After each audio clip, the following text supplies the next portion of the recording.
Happy Homebrew Wednesday, folks. Brian Patrick Murphy here. Enjoying a little of the, what I'm nicknaming the Fail Ale. This is one of the partial mashes I did that I don't think I got any fermentables out of the mash. You can see I have a little bit of a foaming problem, too. This came out of the pig. It's almost gone. It is almost gone. So I can put one of the other pigs in there. Now, the other pigs I have right now are full of the Brewer's Best IPA that I forgot to put the restrictor plate on. So I did go and get 10-foot of hose to put in the spout yesterday. Hopefully I got the right size stuff, but I got what the party pig people told me to get.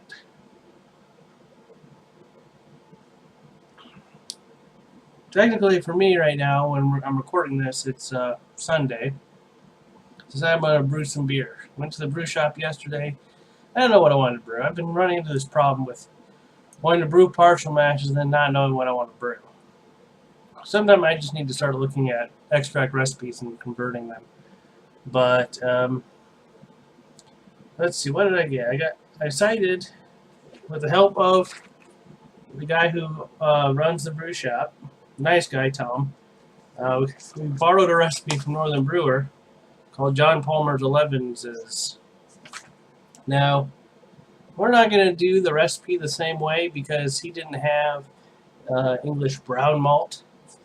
So we decided to substitute that for crisp pale chocolate.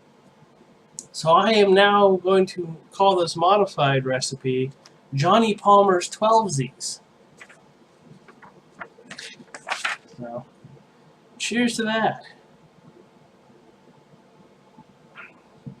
So if you don't know what's in it, let's see what we got here. I have a few grains. This is just partial mash, a 5-gallon batch. I have a few grains. In here is 2 pounds of Maris Otter, 0.7 pounds of Caramel 60, 0.75 pounds of oak smoked wheat malt. Let's see. I think it's a ½ pound of pale chocolate.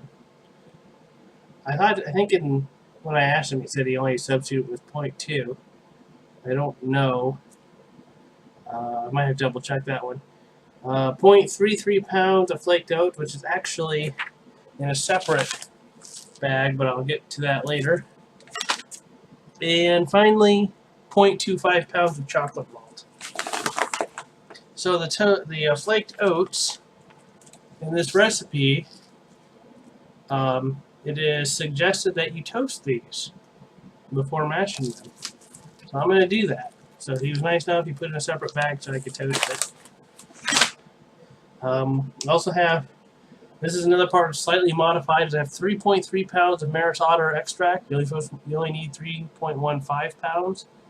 But so I'd go with, since this is what I get it in at the brew shop, this is what I'm going to use. I'm going to use all of it.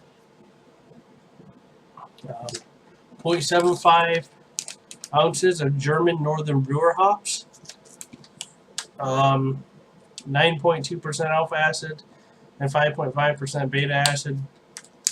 I don't know what the alpha acid is, what Northern Brewer actually would have sent. This is a 1 ounce pack. I only need to use 0.75. I may use the whole thing. I haven't decided yet. And I went with the Safe Ale SO4. Pretty decent stuff. They did also suggest using Thames. What is it called? Yeast 1275 Thames Valley. But also on the website, I think you could use White Labs Burton Ale yeast. But they didn't have the white yeast that was suggested in here, so I just went with SO4. It's a safe one to go with. So, hopefully I can. I really want to double check right now whether he used an exact amount. Actually, I did write it down in Beersmith here. If he used the full amount of the malt of the pale chocolate to replace the brown malt.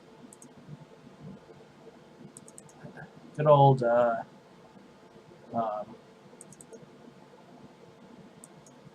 Beersmith, right?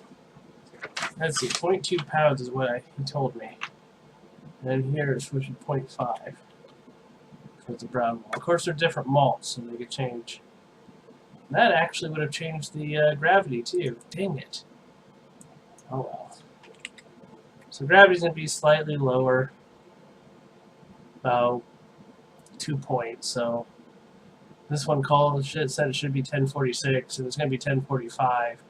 But had you given me the full amount, the full half a pound, I'd be at 1047, and the beer would be a little darker. So we'll find out what happened. It's not a big deal. That 1 point really doesn't make too much of a difference. I mean, I don't even think it changes the estimated ABV. Let's try that out. We'll just say it's 0.5. That did take that 0.2%. So, but no, he told me 0.2. That's all right. I think I got a bit of a discount too. We had a lot of folks interrupting, and so he just, but I'll just give it to you for the price that they sell it to you. Well, I told him he didn't have to do that, but he's a nice guy. He's like, yeah, if you wanted a good customer. Let me see. Yeah, he did 0.2 pounds. So not as much as what maybe should have been there, but I don't know. And it's not really, I don't even know that it's a great substitute either. So probably could have used that extra just to get it darker. I was tempted to go to the store and get some more, but now we'll just go with it. It won't hurt. It'll be different. I've tasted the beer before. I don't remember what it's like, but I've never brewed it, so I don't even remember what to expect. But I don't think it'll be as dark as the picture. So it might even be closer to this.